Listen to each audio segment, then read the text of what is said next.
Assalamualaikum warahmatullahi wabarakatuh. Selamat pagi dan salam sejahtera buat kita semua. Hari ini adalah pertemuan kedua di mata pelajaran IPA. Kemarin kita sudah membahas mengenai struktur organisasi kehidupan.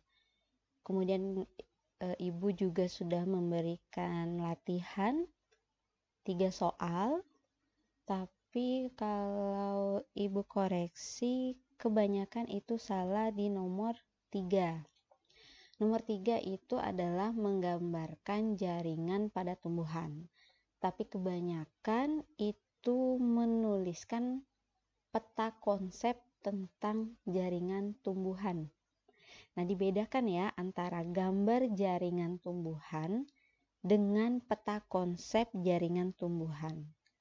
Kalau peta konsep itu memang ada Ibu tayangkan, sementara gambar juga ada Ibu tayangkan, cuma sedikit dibandingkan dengan LKS. Untuk jaringan pada tumbuhan, gambarnya bisa kalian amati pada halaman 12, 13, 14, dan 15. Itu. Nah, untuk hari ini, Ibu akan memperjelas lagi mengenai tugas keterampilan kalian, yaitu membuat sel hewan atau sel tumbuhan. Artinya, kalian boleh membuat sel hewan, tapi kalau ada yang mau buat sel tumbuhan juga boleh, jadi tidak masalah, pilih salah satu. Jika enak sel hewan, jika lebih enak sel tumbuhan, bebas memilih. Kemudian apakah boleh per kelompok atau individu? Itu juga enaknya kalian gimana. Kalau misalnya kalian rumahnya ada yang berdekatan, boleh kelompok. Asalkan satu kelompok tidak lebih dari 5 orang. Tapi kalau misalnya rumahnya jauh dengan teman-temannya, sendiri juga tidak masalah, jadi bebas. Yang penting pada hari Sabtu nanti ketika mengumpulkan tugas keterampilan, kalian langsung ketemu saya. Kalau bisa anaknya, bukan orang tuanya, karena nanti ada yang ingin saya tanyakan mengenai tugas keterampilan kalian. Jadi kalau misalnya orang tuanya yang datang membawa selnya, gimana saya mau nanya dengan orang tuanya. Jadi kalau bisa usahakan anaknya yang datang. Nah, ini sel hewan. Kenapa saya bisa bilang sel hewan? Karena bentuknya bulat. Jadi kalau sel hewan itu bentuknya lebih fleksibel, bulat. Mengapa bulat? Karena sel hewan tidak mempunyai dinding sel. Jadi bentuknya lebih fleksibel. Sel hewan memang tidak mempunyai dinding sel, tapi dia memiliki membran sel. Nah, membran sel itu yang warna biru. Nah, nanti ketika kalian membawa hasil karya kalian, itu akan saya tanyakan. Akan Ibu tanyakan, makanya anaknya yang datang. Nah, ini adalah membran sel. Fungsinya apa? Jadi tempat pertukaran sel untuk keluar masuknya.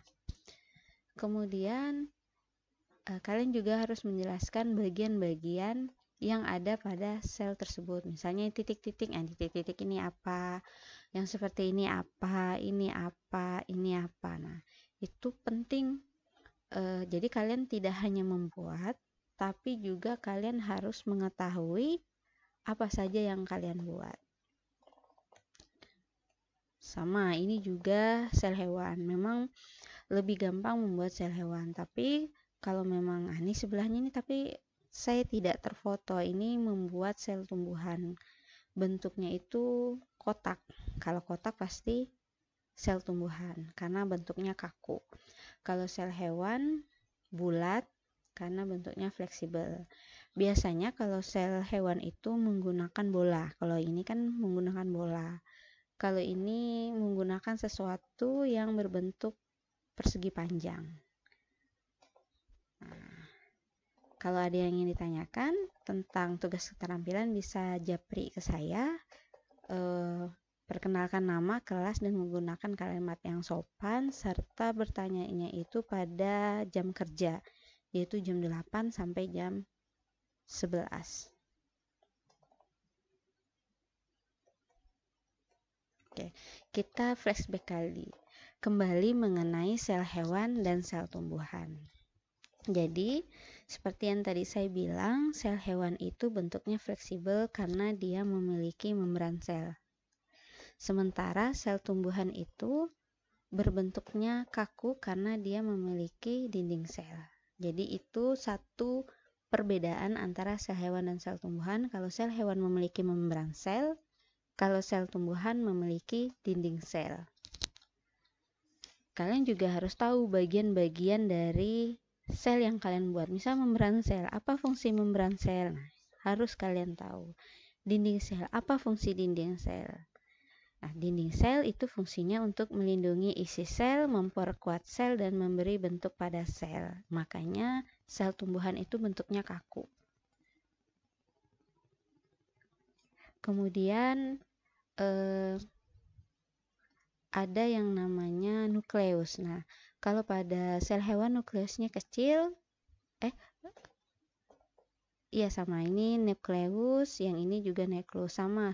Kalau sel hewan itu ternyata lebih besar, bukan lebih kecil ya, lebih besar dibandingkan dengan sel tumbuhan.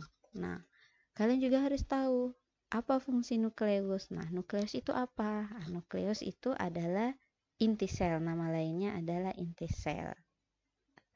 Nah, inti sel ini adalah pusat kegiatan dari sel, jadi semuanya itu yang mengontrol adalah nukleus. Selain nukleus, ada yang namanya retikulum endoplasma. Nah, pada sel hewan ini adalah retikulum endoplasma. Pada sel tumbuhan ini retikulum endoplasma. Letaknya sama-sama mengelilingi nukleus. Nah, retikulum endoplasma ini ada dua, ada kasar dan ada halus. Kalau kasar itu memiliki ribosom, sementara kalau halus tidak memiliki ribosom.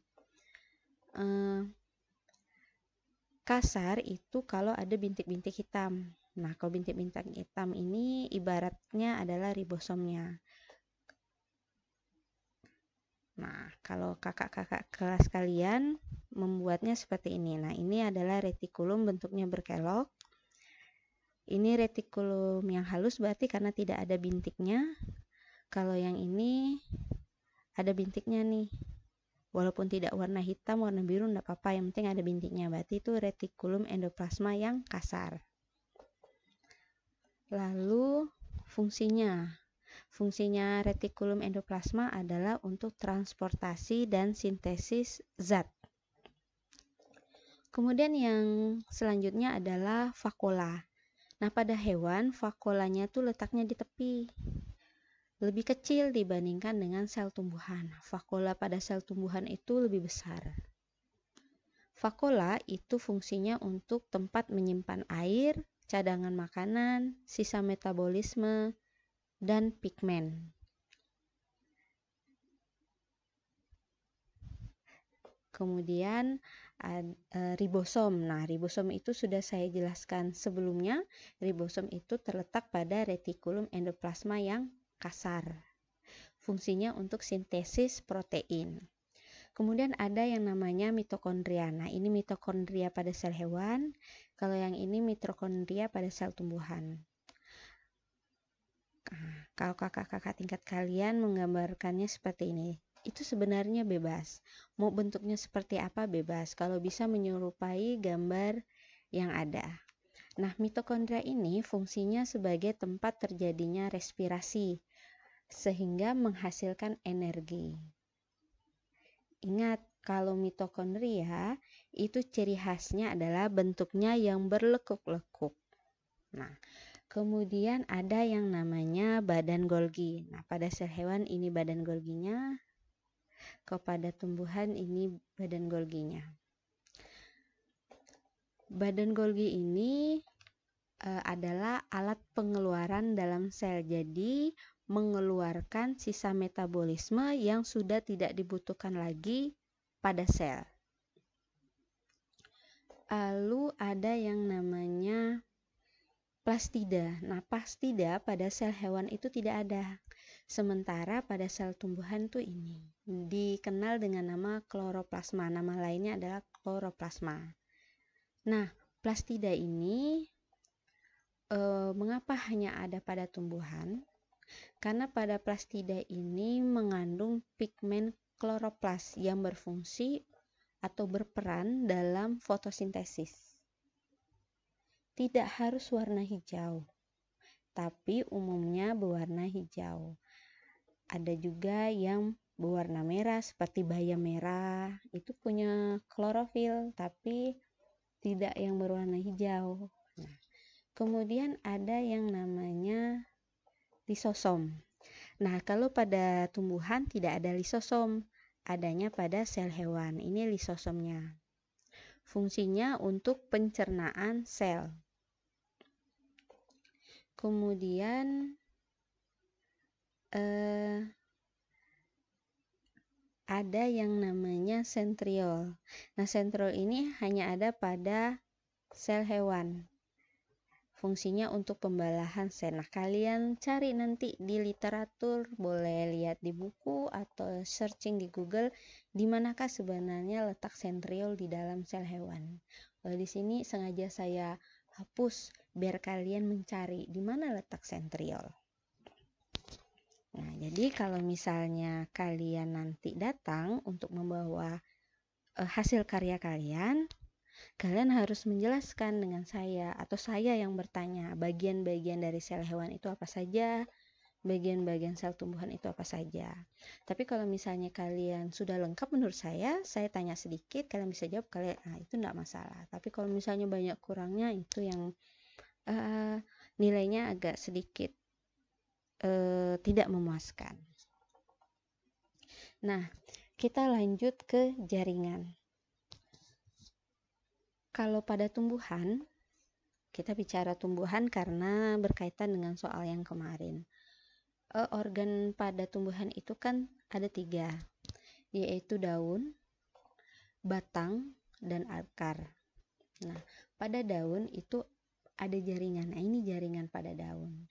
Ini jaringan pada batang, dan ini adalah jaringan pada akar. Kita bahas satu-satu. Nah, ini adalah penampang dari jaringan yang ada pada daun.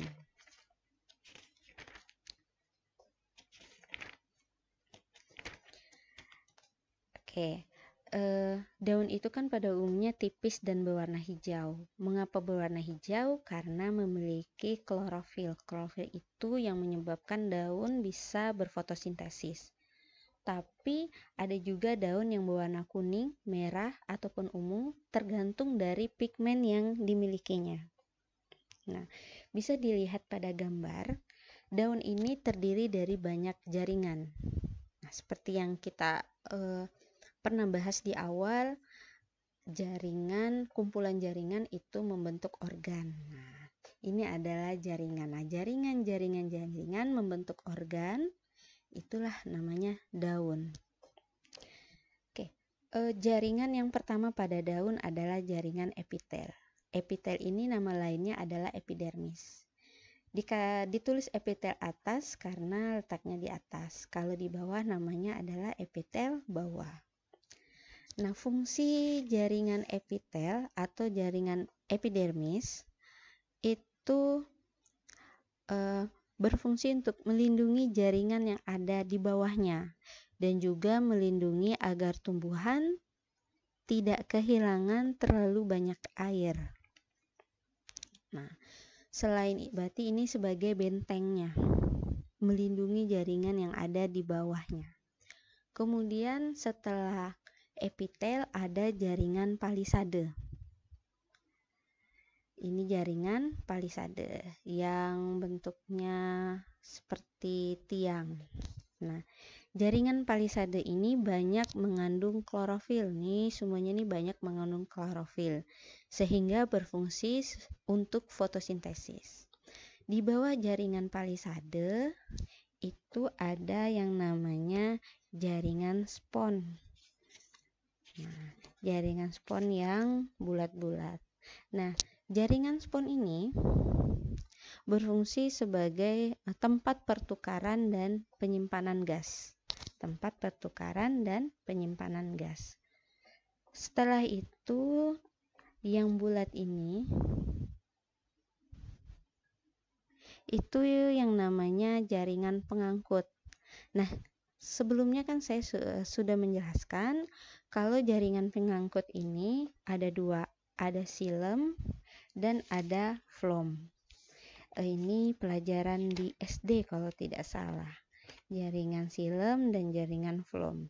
Nah, jaringan silem ini berfungsi untuk mengangkut air dan mineral-mineral dari akar ke daun.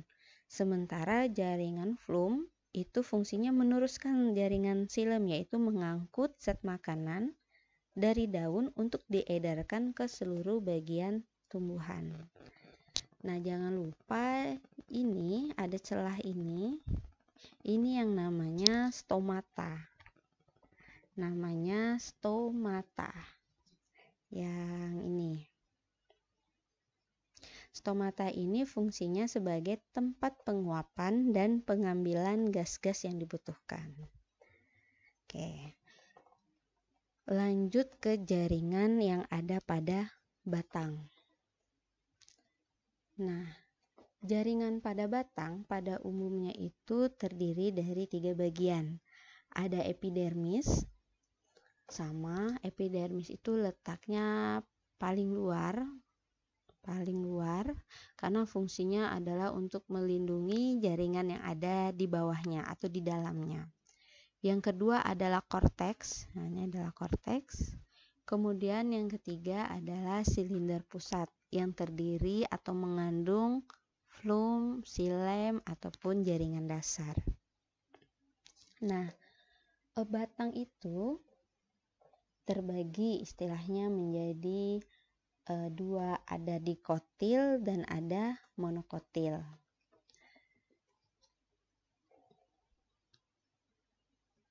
Jadi bisa kalian lihat penampang dikotil dan monokotil, silahkan kalian amati. Sedikit perbedaannya yaitu kalau pada dikotil berkas pengangkutnya atau jaringan silem flomnya itu teratur, sementara kalau monokotil itu tersebar. Nah, kalau misalnya yang teratur dengan kambium yang melingkar, ini yang namanya kolateral terbuka. Sementara kalau pada monokotil namanya kolateral tertutup. Pada monokotil endodermis itu tidak ada. Sementara kalau pada dikotil endodermisnya itu ada. Nah, untuk perbedaan yang lain bisa kalian amati sendiri, kemudian sesuaikan dengan literatur yang ada pada LKS. Silakan amati sendiri. Kemudian lanjut kita ke akar. Ini adalah penampang dari akar, jadi ada seraput akar, ada tudung akar, ada meristem apikal, kambium, silem, flum, korteks. Kalau dibelah, nah ini penampang pada akar dan ini penampang pada batang. Silahkan kalian amati, kemudian temukan perbedaannya. Kalian temukan dulu perbedaannya. Ini bukan soal ya, kalau temukan perbedaan ini bukan soal. Kalian amati dulu, kemudian kalian tulis-tulis dulu, coret-coret apa perbedaan antara penampang akar dengan penampang batang. Nah, lanjut kita ke organ selanjutnya yaitu bunga.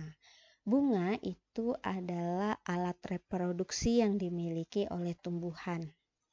Mungkin masih ada yang ingat pelajaran kelas 5 atau kelas 6 SD. Bunga itu dibedakan menjadi dua berdasarkan kelengkapannya, yaitu bunga lengkap dan bunga tidak lengkap.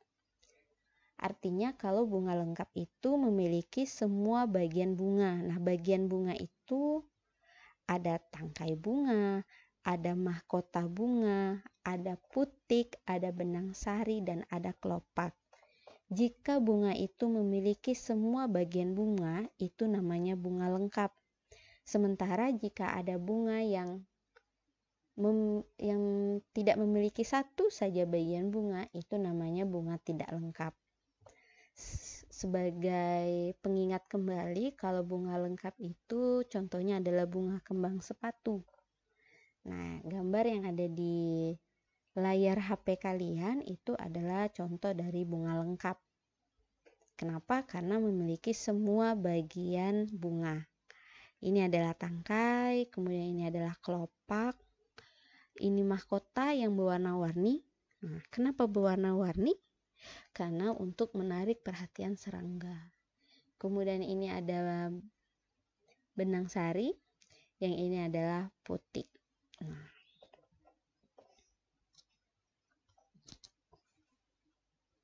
untuk fungsi-fungsi bagiannya bisa kalian baca di LKS halaman 17. Kemudian yang ini adalah penampang dari buah. Jadi bagian buah ini sebenarnya ada 3 bagian. Yang pertama adalah exocarpium atau nama lainnya adalah epikap.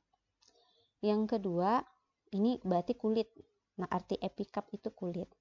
Yang kedua adalah mesocarpium atau biasa disingkat dengan mesokap. Itu dagingnya berarti. Yang terakhir adalah endocarpium atau biasa disingkat dengan endokap, artinya biji. Nah, jadi berdasarkan asal terbentuknya, buah itu ada buah sejati dengan buah semu.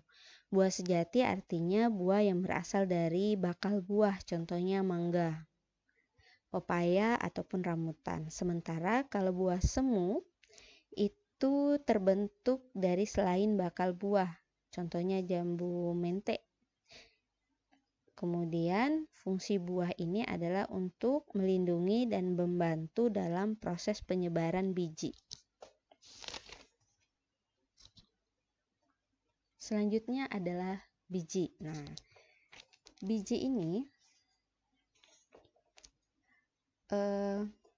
fungsinya itu sebagai alat perkembangan reproduktif. Nah, biji pada umumnya itu ada 3 bagian. Ada kulit biji, ada endosperm, jadi kulit biji itu fungsinya untuk melindungi biji. Kemudian ada endosperm yang berfungsi sebagai cadangan makanan bagi embrio. Dan yang ketiga ada embrio yang berfungsi sebagai calon individu baru. Itu secara umum. Nah, yang di layar HP kalian itu adalah biji yang ada pada tumbuhan dikotil dan tumbuhan monokotil. Silahkan kalian amati. Nah, selain tugas keterampilan yang harus kalian kumpulkan pada hari Sabtu nanti, berarti kalau hari Sabtu itu tanggal 16, kalian juga harus mengumpulkan latihan soal yang kalian kerjakan di buku latihan. Nah, silakan dengarkan dan catat soalnya. Soal yang pertama, soal nomor 1. Tuliskan 3 bagian sel pada hewan dan 3 bagian sel pada tumbuhan beserta fungsinya. Jadi bebas, sel hewannya ada 3 bagian, terserah mau yang mana, 1, 2, 3, fungsinya apa. Begitu juga dengan tumbuhan, 1, 2, 3, fungsinya apa. Nomor 2, apa perbedaan penampang jaringan pada akar dan batang? Apa perbedaan penampang jaringan pada akar dan batang? Nah, tadi itu kan saya suruh amati apa perbedaan dari akar dan batang, penampangnya, gambarnya. Maksud penampang itu adalah gambar. Nah, setelah kalian amati, nah kalian tuliskan perbedaannya apa. Nomor 3, apa perbedaan pada penampang biji kacang dan jagung. Nah, kalian temukan apa bedanya biji kacang dan biji jagung.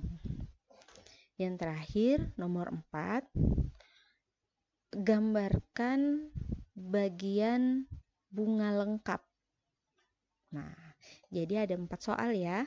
Yang pertama, saya ulangi, tuliskan 3 bagian sel pada hewan dan 3 bagian sel pada tumbuhan beserta fungsinya. Yang kedua, apa perbedaan penampang jaringan pada akar dan batang?